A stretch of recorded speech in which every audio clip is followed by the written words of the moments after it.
kita melaksanakan edukasi massal melalui pemasangan baleho dan penempelan stiker-stiker supaya masyarakat kita lebih mengerti, lebih bersosialisasi bagaimana kita menjaga kota kita ini supaya bisa mencegah dari corona atau COVID-19.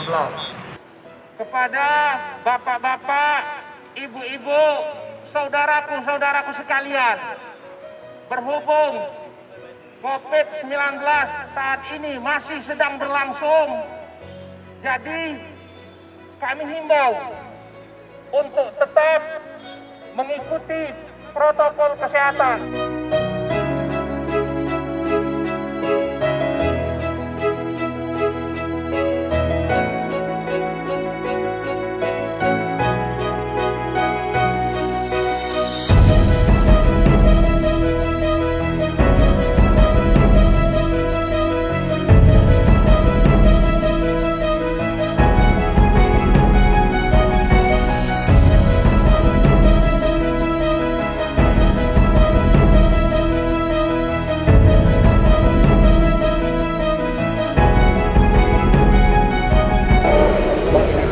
Pada hari ini memberikan edukasi secara massal kepada masyarakat, yaitu bagaimana kita mencegah laju percepatan penyebaran corona ini.